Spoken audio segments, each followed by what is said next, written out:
Hello and welcome to Get Good at Presenting, the podcast with myself, Lee Jackson. It's me, Lee Jackson. I haven't been anywhere. I've been in lockdown, and I've got a special episode today because I've invited some of my friends who are fellow speakers. Some of them have been on the podcast previously. A couple couldn't get in because of Zoom issues, but we're here. And someone else is going to let someone else in. Who knows? We're here, we're live, and we're going to be talking about the future of speaking and the future of the speaking business. And we're going to ask, let me introduce the people who are on my screen right now.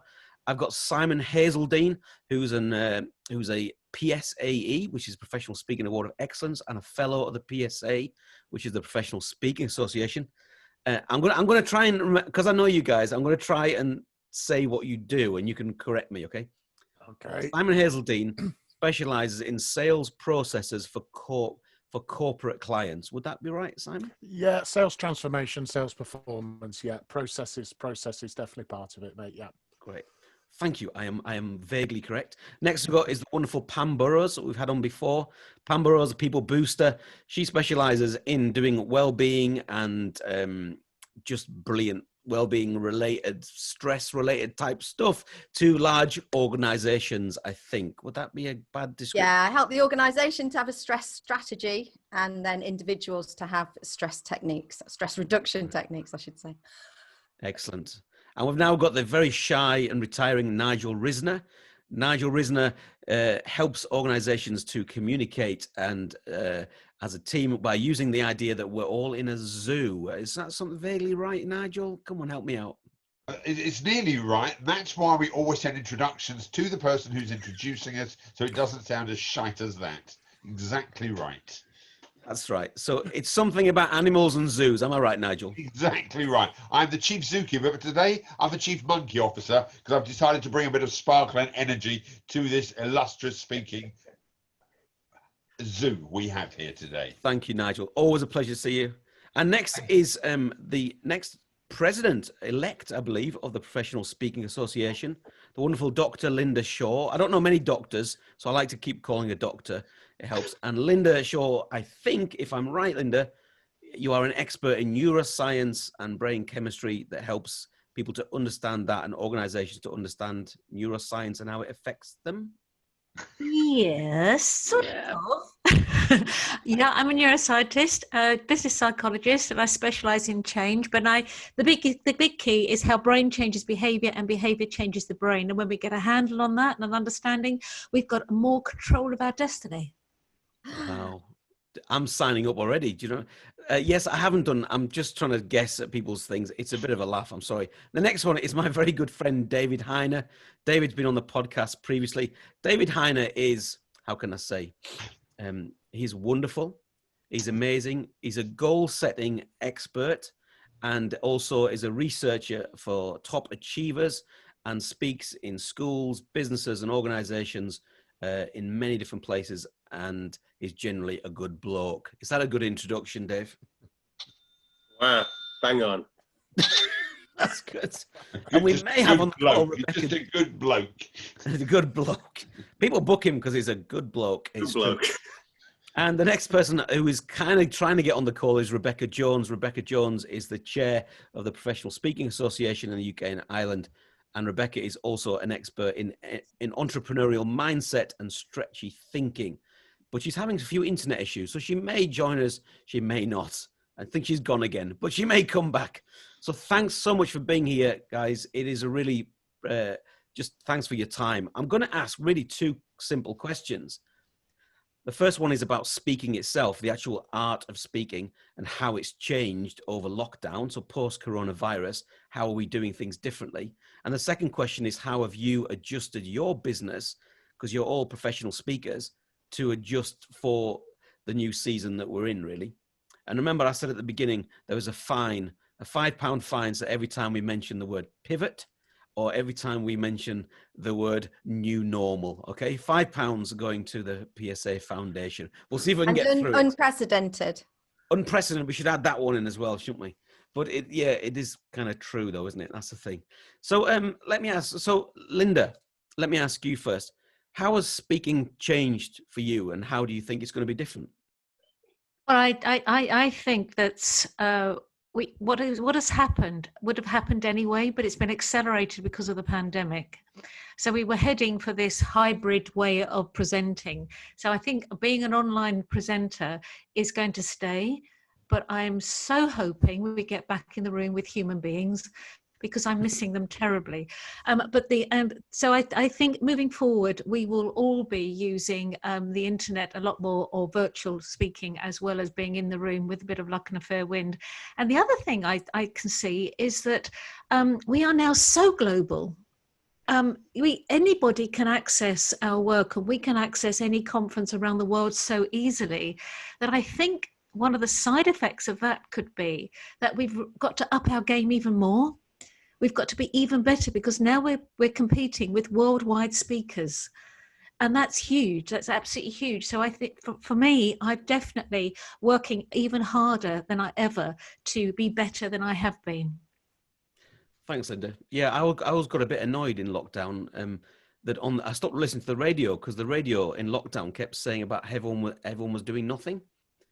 And I've worked really hard during this period. So, Simon, tell us a bit about what you're doing and how has that changed for you?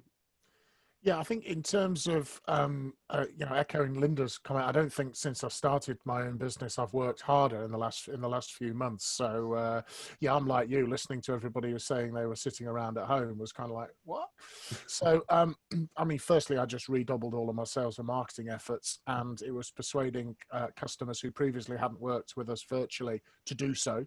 And got them onto interactive sessions and sort of educated them about the possibility. So I think to Lynda's point, it's accelerated what was already there. We were using quite a lot of virtual sort of follow-ups, virtual coaching from after main we've run a seminar or a workshop, some virtual follow-ups, which has been a fantastic way of generating additional revenue.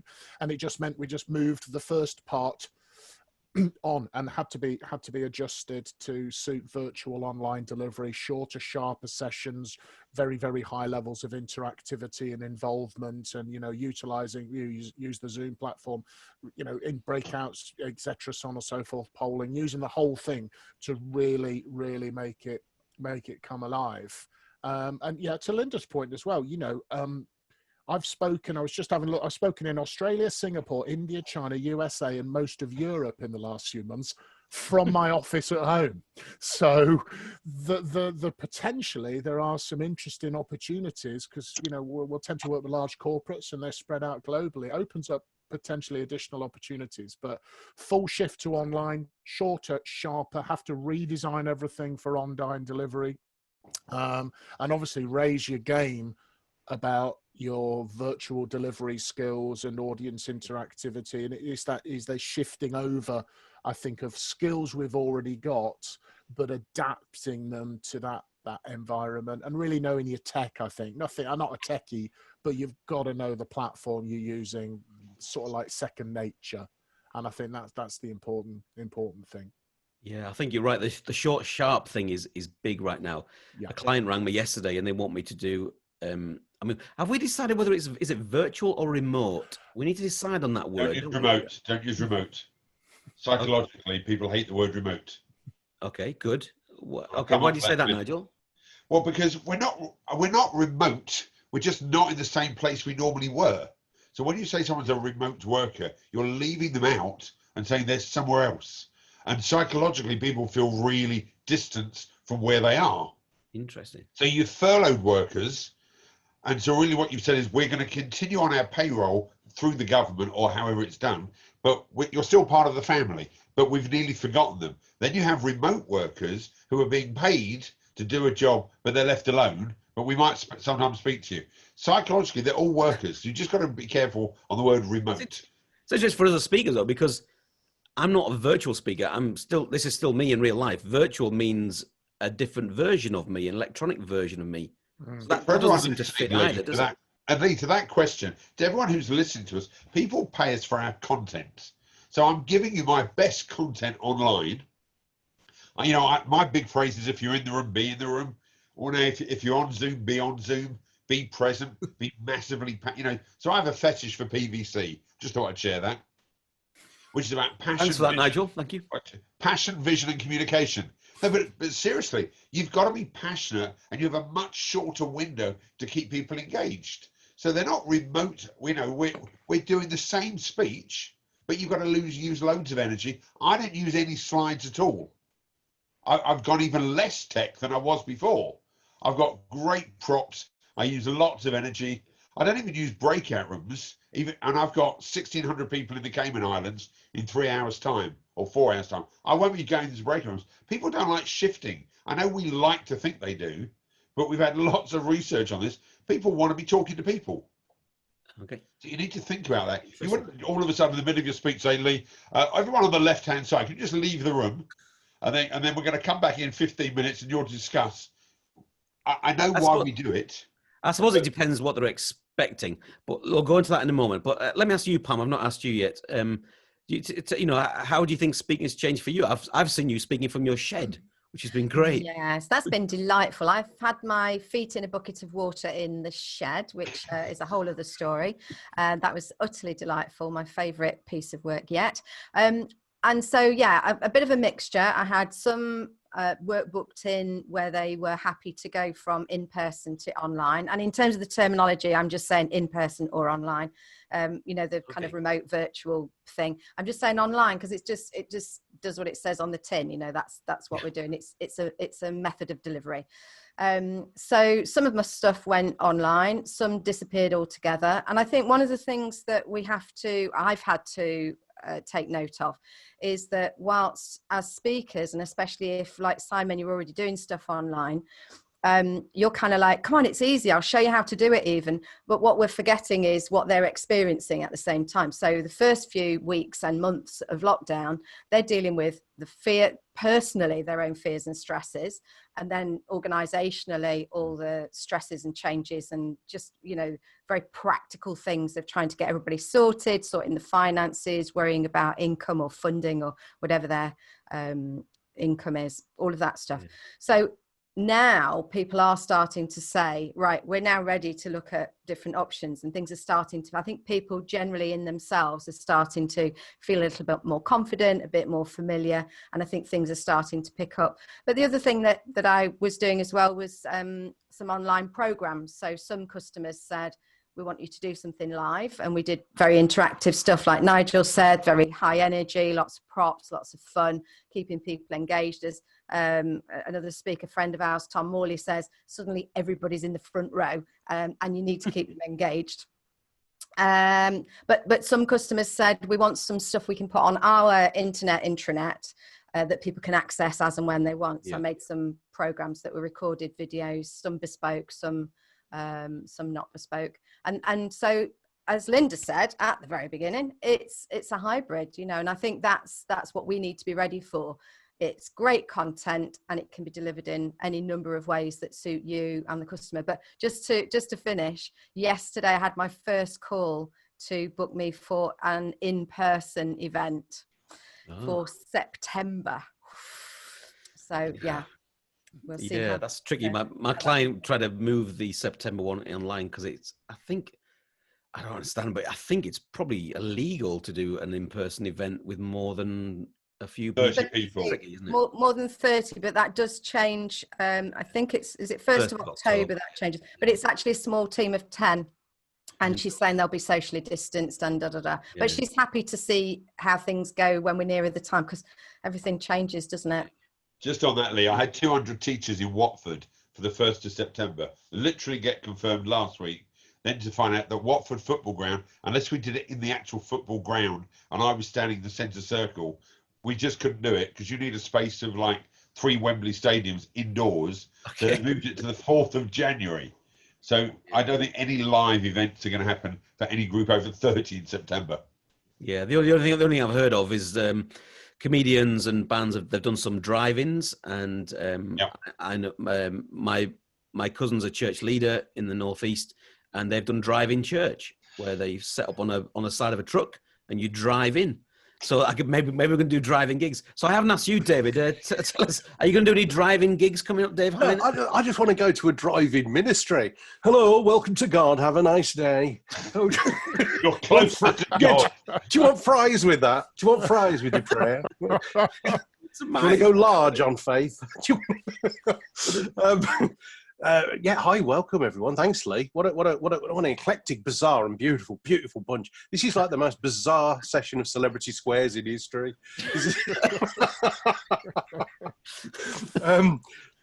Right, how has it changed for me? I'll be honest, work has taken a back seat. And the reason I put the headset on, I was messing around with the headset, just as Nigel was saying, be in the room. I was going, oh, crap. Because I'm just trying to deaden out some noise beyond the office there. But it's changed for me massively because, like most people, my diary just vanished. It went from being my busiest year ever to zip, nada. And I went into blind panic. And once I relaxed a bit, I thought, okay, let's help people, because everyone was saying they were struggling. So actual measured value, I gave away, and up to date, about £60,000 worth of audio and video content. I'll be honest, whether they wanted it or not.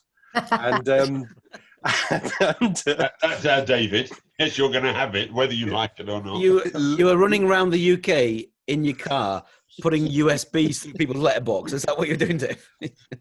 I did literally have some customers say, Dave, enough now. but on the back of it, the goodwill it created has led to, let's just say, enough income that I'm comfortable and safe if this goes on a while. And what happened was they were coming back and saying, Dave, love that video course you sent us. Can we buy it for 43 schools? Oh, okay. Okay. The answer is yes. yeah. And then, some of the corporates I sent it to were coming back and saying, what else have you got? I said, well, funny you should say that.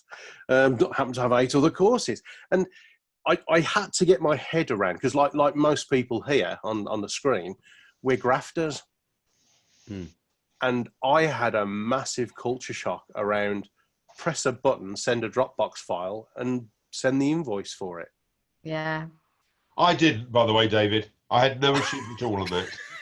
Seriously, we created a new assessment tool, and I had no issues at all saying, here's some work, because it takes a bit of time to create. I think one of the things that speakers forget, it takes time to produce some online material, so you're getting paid for the hard work. It looks like no different, David, sorry to interrupt, but when you do a 45-minute keynote, people go, well, you only spoke for 45 minutes. Well, no, I didn't. It took 10 years to create the content. It then took me 3 hours to find Doncaster, stay overnight in some shite hotel called Premier Inn. Oh no, Paul McGee's not here, so it's a lovely hotel. And then you got Purple 5 Palace, hours, as we know it. and 5 hours to come home for that 1 hour, which is never 1 hour. So when you do your Dropbox, they're not paying just for you sending it. Is the creation and the value it's going to give. And if your value's of no good, you shouldn't be charging for it anyway. And if your value's important, then they should be paying for your content. But here's Lynda. Go ahead, Lynda. Go, Lynda. I'm just going to say that you brought up an issue there, Nigel. Sorry, Dave. I'll be back. Just one second. Just while it's in my head, this idea that we are now, because we can actually deliver a talk 3 times a day. I've actually had bookers say to me, oh, we're not paying you your full fee because we know that you can actually earn more money now in a day. I'm thinking, well, actually, that's none of your business. Oh, gosh. It's none of your business, because the content is still the same. I'm still me. I'm still doing what I'm doing. It is none of your business if I can actually deliver this 3 times, or a hybrid of it, or, a bespoke version of it for others, whatever it is. It's called jealousy. Seriously. I think sometimes the people out there do need a bit of educating. But that's the key word, Lynda. They need to be educated in what we do. And because we don't tell people what we do, they don't think they should pay for what we do. Okay, thanks, Nigel. I'm going to go back to Dave to finish off. Sorry, I couldn't help myself. Sorry, Dave. Go, Dave. We were just about to get into a conspiracy versus sheeple conversation there, weren't we? Go for it, Dave. Go for it. I have to say I'm very, very grateful for the fact, luckily, I set up a mastermind group last year, so that's created some bread and butter. The product's been selling, but I have learned 2 things, big things about myself and the business during lockdown. Number 1 is that I will not go back at all to 4 or 5 days on the road doing what I was doing. I just will not. I refuse point blank. I've also learned in equal measure that as exciting as it was in the first month, I do not want to sit at my desk 5 days a week doing webinars and creating video stuff. I will want a blended operation. I've already put the first draft of a plan in place that will be the next 20 years of my business, and it will be a blend of virtual keynoting and my big master plan to take over the world. Is it smart? No, it's ludicrous. So Dave, you can say no to it. Let me just push you on that a little bit. You were obviously a busy speaker, doing lots of schools, organisations. You know, I remember on Facebook maybe a year or two ago, you was just saying, "Does anyone know a driver?" Because you were going on like a 7-day trip, and you just need someone to drive you around the country, right? It's great that you were that busy. It's great that you're doing it. You're an amazing speaker. So what has changed? What has suddenly happened where you're thinking, I'm not going to be on the road for 6 days now? Does anyone remember in the 1970s or the early 80s, there used to be, Nigel, don't you shake your head. Of course you remember the 70s. You've got a medallion, mate. Of course there might be some younger people listening to this. Those little things on the wall, it was a comical quip that you say, remember that it's hard to remember that when you're up to your ass in alligators, the original plan was to drain the swamp. No. Well, I kind of got used to, that's it. I've got a free day in the diary. If a customer wants me, I'm there. So I just went. And a bit like Nigel alluded to earlier with tongue lodged firmly in cheek, you know, Premier Inn was my second home. In fact, there were weeks where I spent far more time in a Premier Inn than my own home. And I used to think, you know, whereas actually having 5 months at home, do you know what? Yeah, I could get used to that. I can get used to it. I had a little road to Damascus moment. I work with a large pharmaceutical, and I run this 2-day session for them. There's people who are kind of scientists, and they're suddenly looking after customers commercially, and they're a bit freaked out by it. So we do this sort of 2-day customer interaction seminar workshop with them, and we transferred it over to online, three short 90-minute sessions with breaks, short, sharp, etc. And it's quite hard work, the virtual stuff. It's very intense concentration. I'm getting all the nods, people going, blimey. And we'd finished by about 3 o'clock, and it's day 2, and I was sat in the back garden with my wife having a cup of tea, and I went, it's hard work, this virtual stuff. You know, it takes a lot of energy. And then I went, hang on a minute. This was supposed to have been run in Basel in Switzerland. I'd have had to drive down to Heathrow, park up 2 hours, get on the flight, get to the hotel in Basel probably about midnight, get up early, run the 2 days, taxi back to Basel airport, back to Heathrow, get my car, drive home. And I'd probably get home at 11 o'clock at night. So I went, hang on a minute. That's hard. That was also hard work. And that was a bit of a moment where I thought, hang on, you know, this could be a very interesting future to look at. A bit like Pam was saying, you know, I had my first booking for October coming the other day, and the first thought that went into my head was, I wonder if they'll let me wear Crocs. Because that's where I'm at right now. I've decided I am going to wear the same things. I might actually get out my pajamas more often, but there are going to be more tutus on stage because I have been You're wearing a tutu now, Pam, are you? I am wearing a tutu, yeah. I'm disappointed that you didn't do like you did the other day and say what you're wearing underneath. Okay. Pam, would you like to stand up and show us the tutu? Come on. Oh, I can't actually stand up because I'm on a bar stool, so I'll fall. Because you might fall off. Okay. I'll show you as much of it as I can. There you go. Wow, that's amazing. Nigel, on behalf of the fashion police, you shouldn't be wearing Crocs, full stop, mate. Well, exactly. Well, no, that's true. That's true, David. Nigel, are you wearing a tutu as well? Just wondered. Not today, but later on. Later on. Come back. But seriously, when you talk about what Simon just said and David, it's going to sound like name dropping. So I did the Cayman Islands physically in February and had one of the most nightmare flights ever. Took me like 2 days to get there, spoke. And I've now done 2 virtually. And the idea that I'm speaking at 3 o'clock and I'll be home at 4:10 sounds very attractive. And yes, the fee's slightly lower, but nowhere near as low as it would be for all the time and the effort of going there and everything else. So there's a bit that says the new world and the way we're going to work, See, I was clever there, Pam. I He was nearly there. used it. Close. I know. I was there. Look at mine going, oh no.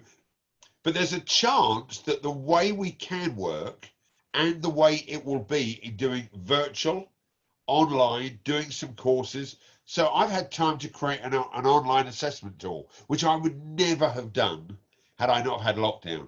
I did make a faux pas. I said, I've never slept with the same woman for 100 days in a row. What I meant to say was I'd never slept in my bed for 100 days in a row.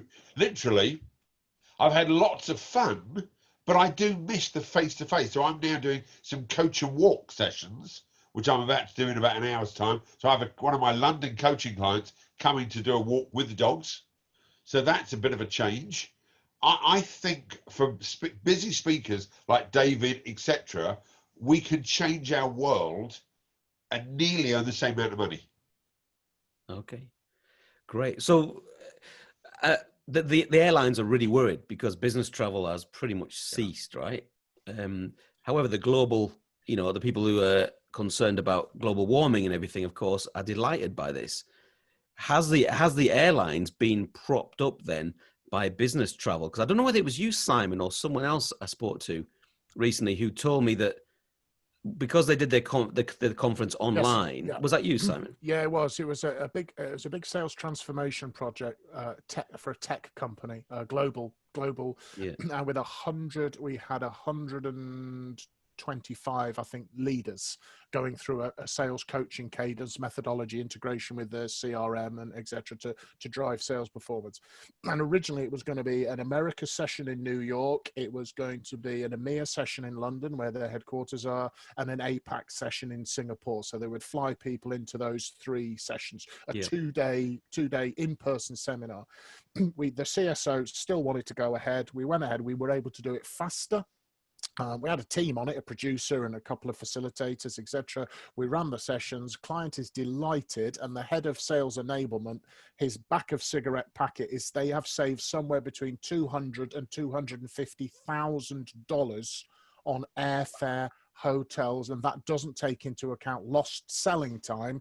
For example, the guys from Australia, it would have been a 4 or 5 day round trip, and they would not have been available for customers. So I just don't see that they're going to go back to that in the same way, or maybe the same amount. I think it's still going to happen because you can't get everybody together, etc. But I think in the same way. But if you looked at that, you just have to go, my goodness, $250,000. I mean, that is a lot of money for anybody. Simon, you'll know new products that are physically got to be seen, like mini exhibitions, will probably happen. Yeah. And social gatherings, so new people can meet teams. For team training is going to happen, but the old days of doing a pure keynote and then there'll be some breakout sessions probably won't happen, because most of that can be done online. There'll just be different ways of gathering people, and the advantage we have is the whole of the UK, there are something like 10,000 meetings a day, literally. We are going to be the world's expert at doing the UK, Scotland, Ireland, and more local countries will do their own stuff. And although you might go abroad to do some work, we haven't touched the surface of the UK market. There are thousands of meetings that we just need to educate people that we are best placed to speak for those organisations. So let the CEO do the state of the nation, and we will run the day. We just are scared to do that. So we've got a brain expert here, neuroscience expert in Lynda. So what's going on? Because the danger is now, of course, and everyone's mentioned it a little bit. People could say, well, actually, I want you for half the price of you being in person. So what's the kind of the brain stuff that's going on there? Will there be like Uber? Will it be a race to the bottom? Like Amazon, is it just a race to get the cheapest person? Because we've all lost gigs to people who are cheaper than us, right? That's just the speaking industry. What do you think, Lynda, about that? I think at the moment people have been running scared, clearly. The uncertainty. The brain doesn't do gaps, okay? So people at the beginning of all this was massive uncertainty, and it still is uncertainty, but for a different reason now, a slightly different reason. So the brain, what it does is it seeks information from all over the place, goes into a panic, fills the information up with stuff that will probably not happen, which means they're worrying about things that won't happen, which means that they become even more stressed, which means we're back now in Pam's camp. You know, we're back in this level of stress that gets higher and higher and higher and higher. So people are running scared, and finances are at the front of people's minds as well as their health. So therefore, they're thinking, I've got to do this cheaper. We've got to cut costs. We've got to cut costs. We've got to cut costs. I think that's temporary. I think it's a temporary mindset whilst people get used to the idea that we are going to get back to something that is nothing like the new normality. I didn't say new normal. Cha-ching. Damn. Is that a £5 fine, everybody? I don't know. We'll see. Yes. Can we call Nigel the old normal? God, they're going up on me, folks. So basically, I think that the finances are a massive issue at the moment because there's going to be huge redundancies. There's going to be a new way of working. I am being asked an awful lot to help companies reintroduce their workforce back. And I think they're missing a trick. We are all missing a trick. And the trick is this: whatever we're planning next, we need to incorporate another pandemic. It needs to incorporate another different virus. It needs to incorporate something, because this threat now is not, it's not unique. It's not a one-off. This could actually be something that we're going to have to cope with for an extremely long time. So we need to organize our businesses, including those who are paying us, to realize that we need to be paid. If we are not earning, we won't spend. And if we don't spend, the economy will collapse for sure. So everybody needs to be paid fairly, and we need to incorporate this new way of working in terms of thinking there might be another pandemic of a different kind. Okay. I think on the call, we've just got now Rebecca Jones. Hello, Rebecca. I've had a bad morning. Just don't go there. She's good. We did introduce you earlier, but to everyone, this could be probably be video and audio as well, Rebecca. So Rebecca is currently the chair of the Professional Speaking Association, and is an excellent speaker on entrepreneurship, SMEs, and stretchy thinking, is what I said, I think. Would that be right? That's correct, yeah. So, Rebecca, we've just been catching up with how speaking is changing. You know, what have you been doing? You know, but you've become, because of your work with the PSA, you've become an events industry expert, because you have been on the phone, I know, to events and to venues for weeks and weeks, haven't you? So I have, yeah, and I've now ended up becoming an advisor to associations, it would seem. So have you got a feel about, because we've been talking about hybrid working, will it go all online? Will it be keynotes in online and other break? What's your feeling about the future? I think if you speak to venues, they're keen to push the hybrid for obvious reasons. If they don't push hybrids, the venues can't see how they're ever going to earn any income from it. Yeah. They're still very confused because obviously at the moment the information that's coming out is very unclear, so they read into it what they want, and some venues are thinking they're open, some are saying they're not, and it's quite messy. So yeah, a lot of them are looking at hybrid. I don't know, a lot of the associations that I've been speaking to have made the same decision as we have, which is just don't put any events on for the forthcoming months. Just wait until 2021, mainly because we just can't keep affording to put things on and cancel them. So I think for businesses and sort of organisations, I think you'd be really sensible in just looking at online for now. Yeah. So it is interesting. So I want to go back to Dave, because Dave brought up loads of good points as well. But Rebecca, just quickly, how was your PSA stuff to aside, you as a speaker and trainer and consultant, what work have you been doing the last few weeks? Has it been all online? Has it been consultancy, one-on-one stuff? Have you been speaking and keynoting? Yeah, it's all online, and majority of it has been working with business owners, business leaders, which is what my background is anyway. In fact, interestingly, a lot of it has gone back a few steps. So I'd started doing some more sort of future looking sort of work with large organizations, and now we're sort of going back to the trends of what I had in the past, which was, can you work with these business owners and leaders? They're feeling very much alone, very isolated, and they're trying to make decisions. Can you help them? And I've probably worked not individually but in groups, so I do a lot of action learning sets with business owners, and yeah, we were trying to calculate it the other day. I think it's about 750 that I've worked with since lockdown began. Right. So yeah, it's been a tad busy. So it's interesting. Yeah. So like you said, Dave, it's it's not going to be the same.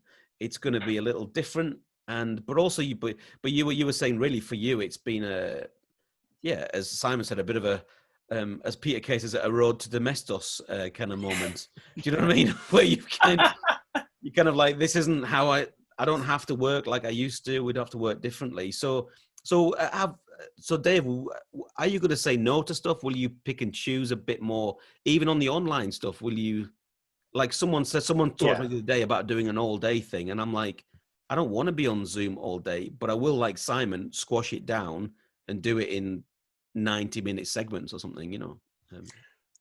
Definitely, yeah, and I will. I know that I am better at speaking than facilitation, and I know that I'm better at facilitation than I am coaching. So, I'm very happy for someone to say and prove that actually I can do all three, Dave.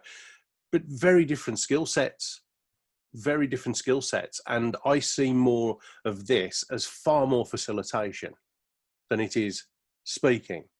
And I had to stop kidding myself that I can present like I do on stage to a webcam.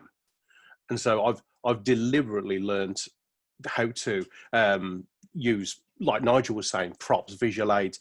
I've got all these sound buttons and make silly noises just to hold attention, you know, during the presentation, which some people like, some people don't. You know, but it's uncomfortable. I don't like being like that, but it's about the customer. You know, I've learned to use the camera and go right up to the camera and use the voice and the whole gesture, body language thing.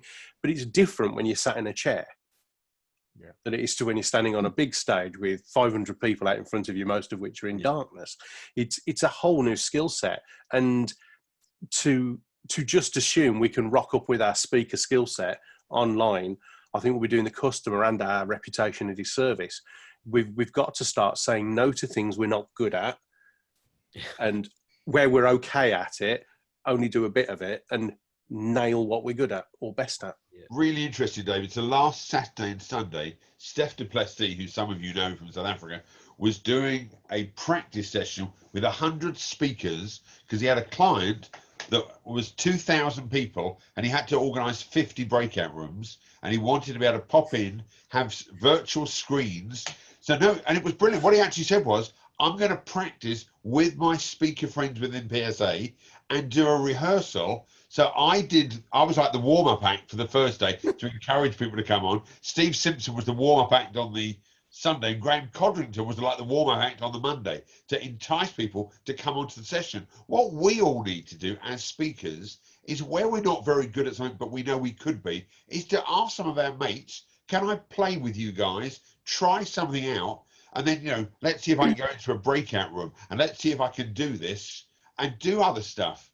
We would have done that in what you call your showcases, Lee. When you were president of PSA and you'd have a showcase speaker, the whole idea of having a showcase speaker was to see what went well, what could get better. We now think we don't need to be showcase speaking because we think we're experts at it. We're all not.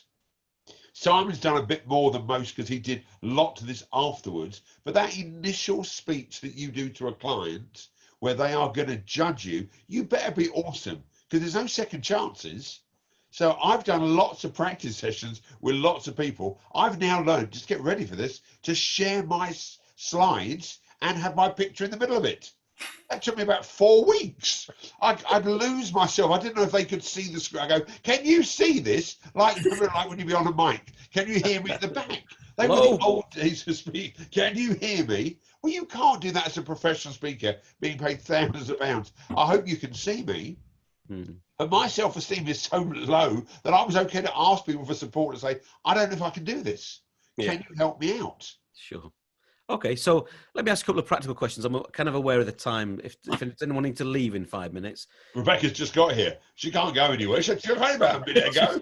she's there for all day now. Let me ask a couple I was just getting panicky. I couldn't get it to work, Nigel, so I thought I'd try anyway, you know. But that's the point about practicing.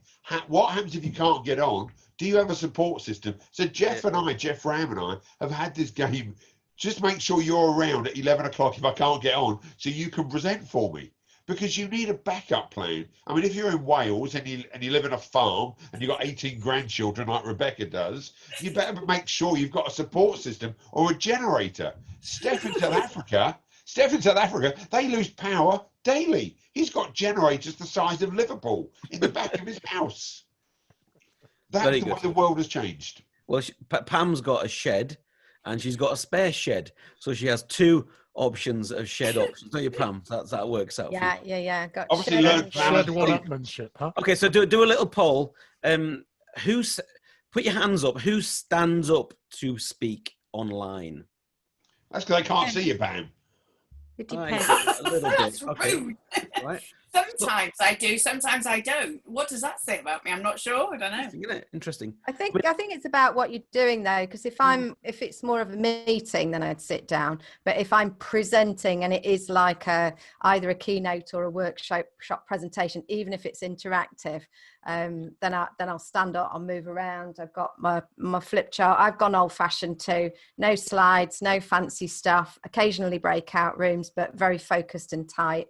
Come back and chat. And but I do just to add something on that I was going to say earlier about, we're not traveling, we're not staying over, we're not driving, all of that. I think you still do have to realize how much it's a very different energy, and you do need, I'm lucky that my partner's a videographer, so she produces, and I've got that going on. That's two people straight away that need paying for, not just one. And the energy it takes, even if it's a shorter session and you haven't traveled, it takes a lot of energy because when you're in a room with people, they're giving you energy. You can see their reactions, and you're bouncing off the ideas they're coming out with, or little giggles when you're talking about their leaders, or whatever. You feed off that, and online you have to bring all the energy. You're totally on, generating all of that. So I think we have to take that into account. I think also we must think about the clients who are on the call or the presentation or whatever, because latest research has shown that the effort it takes to concentrate on an online screen with lots of things, and you're looking for who said that, and you're looking over and you're looking at the person who spoke. You can't get the eye contact going, because if you're looking at their eyes, that you're not showing your eyes, and so you haven't got that going on. There's a huge amount going on, and research has shown that the effort it's taking is very similar to the effort it takes for somebody who's partially deaf to listen, and that's really quite exhausting. Wow. So we must think about the clients and how exhausted they are listening to us, as well as we being exhausted presenting. Well, actually, one thing I saw that I was a bit disappointed with when this all first started kicking off, there was lots of conversations going on. What camera is going to make me look best? What lights do I need to make me look the best? What do I need to make me look amazing? What do I need to do? And it was this focus on the speaker. And very, very few questions were being asked about the audience and the customer needs, and the focus was the default. Disappointingly, seemed to be more about the speaker as the rock star than about the audience that we are serving. And I think that the remote situation we were in, lockdown, just brought out what was there previously for some people. It's not about us; it's about the audience, about the client. The client needs, exactly to Lynda's point. Think about what's best for the audience. How are they best going to learn? How are they best going to be inspired? What do they want to do? So, get out your own head, get inside your customers' head, get inside your audience's head, Thanks, Sam. That's so true. And unfortunately, our industry, it does attract people with large egos, and they like being on a big stage. I know it's a shock, isn't it? But they like being on a big stage, they like being clapped. But I'll go back to Dave Hyner. Dave has been a help, and I guess. Thanks for that. Big egos. Let's go back to Dave Hyner. Yeah. Great stuff. Cheers, mate. That's not what I said. I think it was, by the way. Just for the record, if we want to play this back, Lee, that's exactly what you said. Dave's one of those guys that says things to you that is true, but is really annoying. He has that little side to him. That face is exactly what I'm talking about right there. And I'll sometimes talk about stuff, and then he says to me, "But what do your clients think, though, Lee?" And I'm like, I've never heard him say that. But he's like, "But Dave, I've got this new idea, I've got this new thing," and he's like, "But what do your customers think?" And it's just like, oh, he's so annoying, but it's absolutely true. We get so involved in here's our new program, here's my new, tool that I've developed, but actually it's like, well, is that what people need? And so I've delivered some keynote type stuff, but now I'm looking for interaction a lot. So I've got this thing, I've probably mentioned it before on the podcast, is teach for 10. So I don't do anything now for more than 10 minutes without stopping and breaking it up to, what do you think? Have you got a question, discussion? So immediately it's going to breakout rooms. Here's a prop, here's a video, here's whatever. So for me, it's 10 minutes and then do something different. And I think I'm a pretty engaging and funny speaker. It's just that I know that pressure that Lynda says, they're on whatever, Nigel. I can see you.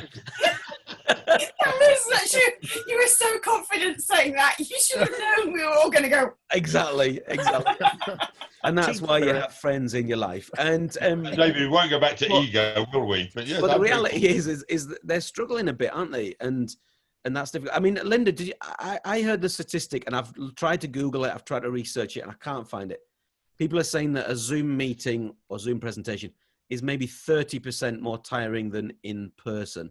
I'd love to get a percentage. Would you have an idea about that? I don't know how they can give that percentage. How do they measure that?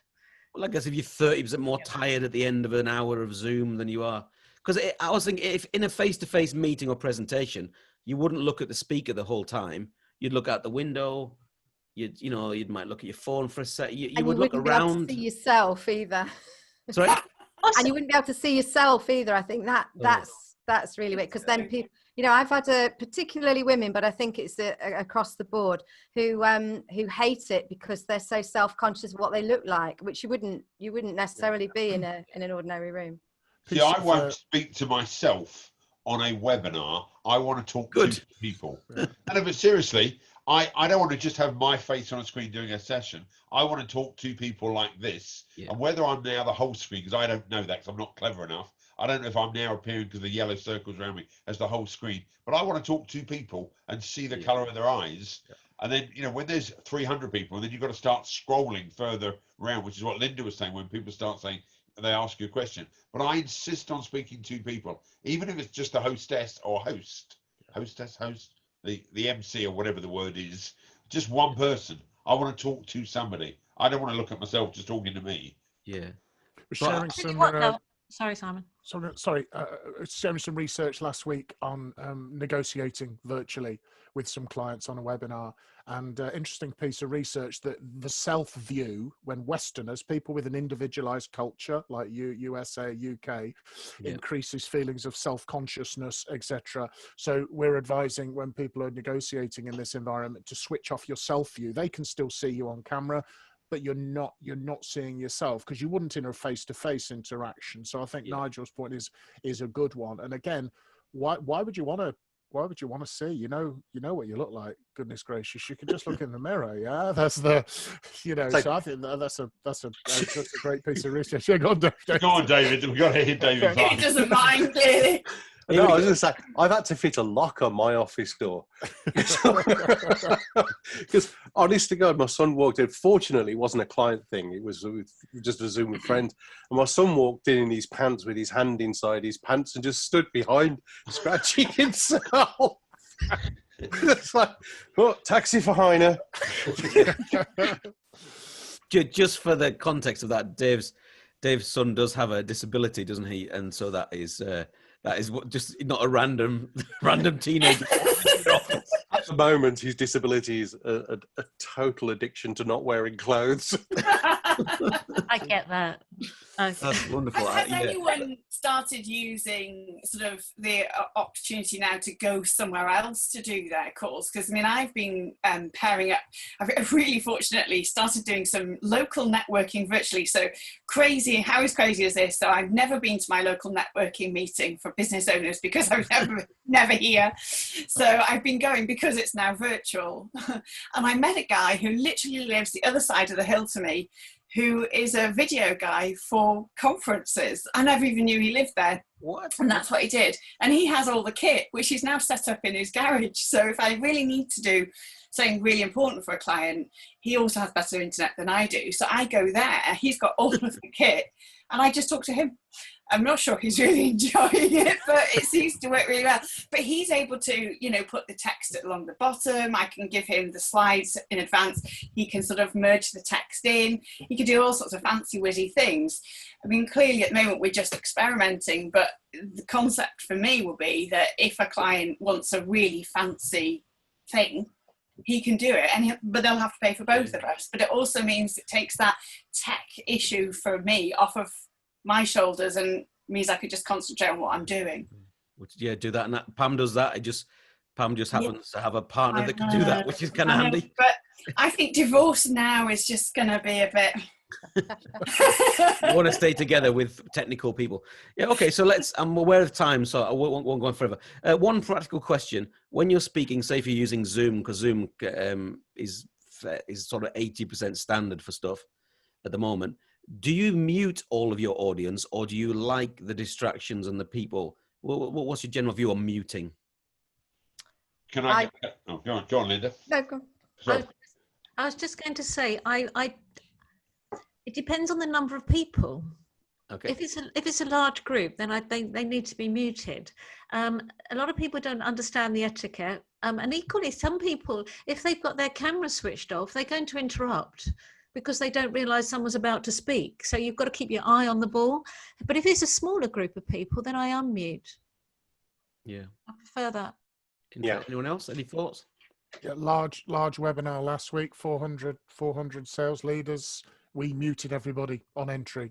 And then we used chat as the main feedback loop for them and gave them opportunities to interact. And then when we finished, we opened all the mics if anybody wanted to stick around to do Q&A. I was running a virtual storytelling seminar this morning. I had 10 people on it. They were all unmuted because I wanted the interactivity. So it depends on what it is and also what best serves the audience. Yeah. So what platform do you use for the larger one then? Zoom webinar we've been using, and it's been pretty decent. You know, actually, you got to give some kudos to Zoom, haven't you? And really, in terms of their learning and development curve and the way they've coped with this. I mean, God, I wish I'd have had shares in them. Yeah, well, Microsoft Teams are going to have to really raise their game, aren't they? I think that seems to be so I'm sure the Microsoft developers are running around like headless chickens at the moment, trying to find a way to replicate some of the. Well, they're just bringing in the virtual audience, Microsoft Teams, so they've got a little edge. It's not being rolled out. It's a little bit weird, isn't it? Because everyone's sat looking towards the camera, so they take. So you're going to have this. You're going to have these faces in front of you, a bit like the football is at the moment. Photographs.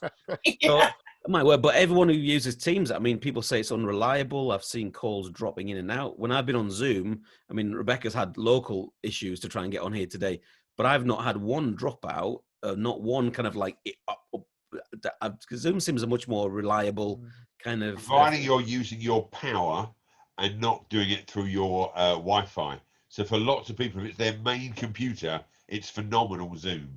So I do it this way all the time in my office. What's really interesting, so when I do my animal presentation and I talk about the lions hate to be muted. The elephants have loved the lockdown. They've loved the idea for 4 months. They've not had to see anybody. The dolphins want to see people's faces, and the monkeys are going to interrupt anyway. So, you know, I've been playing with it. So I just say to all the monkeys, if you could just turn down, mute it a little bit. And for the lions, we're not going to mute you because you'd feel so uncomfortable. So I've used it as a tool about mute and unmute, and I've got away with it because I've done my personality profiling very early on. But it is a whole new way of working. We've got to learn to pivot, and we're going to have to make sure in these unprecedented times, we're all as speakers going to have to learn to make sure that we need to learn how to do our speech all over again, because most speakers think they can speak. This is a whole new way of working, and we're going to have to relearn everything we've thought we've learned and get good at asking for support. So Lee, thank you for inviting us, because we're all still learning. Yeah, thank you. So there you go. That's £10 fine to Risner. No problem at all. We've got that. So, okay, I'm aware of time. So let's just go one by one. Often we have newer speakers or speakers at beginning. What advice would you give to a speaker now in this new season that we're in? Simon. What do your customers need now? What are the biggest problems they are facing? What is the impact of those problems? And how can you be the solution that overcomes those problems and lets them achieve the results that they want? Great. David? Similar, seek to serve, don't go to seek applause. You'll get the applause if you serve. Okay, great. Lynda, any ideas? I agree with everything so far. And I also think just focus on what is worth doing. Do not focus on things that are not serving you. Let it go. Or serving your customers, of course, and clients. Just let it go and focus on things that are actually working. Great. Rebecca? You go back to what you really know and serve people with what you really know, because actually that in-depth knowledge is what people are craving at the moment. Yeah, great. And last but not least, Pam Burrows. You haven't asked Nigel. Have I? Oh, my bad. I think I moved my screen and everyone moved round. I think that's what. So I'll ask you, Pam. Pam. Okay, so yeah, everything everybody said, and that whole customer focus, solve their problems thing, and meet them where they're at.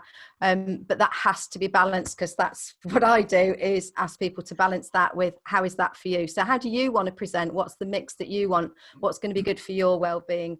You know, I think to start with in lockdown, I was like, I'm going to do a video every day to support the world, and it's going to be for free, and blah, blah, blah. And I just got exhausted. But I just stepped into that part of the reaction to crisis, which is I've got to go do something. So I think this is a great opportunity to sit back and say, how do I want my days to be? How do I want my lifestyle to be? And how can I reduce my stress? How can I make this great for me and great for them? It's that balance for me. Great. And Nigel, sorry, I missed you. Well, I'm actually going to answer your question, okay? Because Please everyone do. else chose not to, really. You actually asked, how's this going to help new speakers? Is that the question? Yeah, newer speakers. Yeah. This is the greatest time to be able to show your wares for virtually no money. It doesn't cost you very much money. You can ring up 20 people and say, can I play with your team for 20 minutes? Can I video it? Can I then learn from it, send that video to someone like Simon or David or Pam and get some feedback later on? And then this is the greatest time for my acronym of fit, feel, flee. You know, if the fit's right and you want to progress, and as a new speaker, play with 20 people. If the fee's right, do it. And if both those aren't right, like Pam said about your own energy and doing too much, then you got to flee. But now's the greatest chance for new speakers to share with other people what you do. And if you suck, it's nearly acceptable because you're new. It's Zoom and you can blame Zoom in a way. And you just go, and then you just start doing this. And I don't know what's going on. And something's happening with my video. And everyone can get away with that for the first time ever. You couldn't do that on a live presentation. Who's that? I don't know. That's me on a good day, by the way. I think it's Nigel's younger brother, isn't it? Oh, that's you when you were 20. Okay, so he's back. So let me... Can't believe that. And that's why you have a great mastermind team like this who support you and love you. Lovely. That's what the PSA is all about, finding a supportive tribe. Lovely. Right. I'm going to, please hang on to the call for later, but I'm going to draw it to a close because we are speakers and we could be here all day long. You've all been wonderful. Simon Hazeldine, Pam Burrows, Dave Hyner, Lynda Shaw, Rebecca Jones, and Nigel Risner. A big thank you, and thank you for coming on board and being part of this. Thank you so much. And I hope to see you again sometime. Cheers. Yeah, look forward to it. Bye. Right.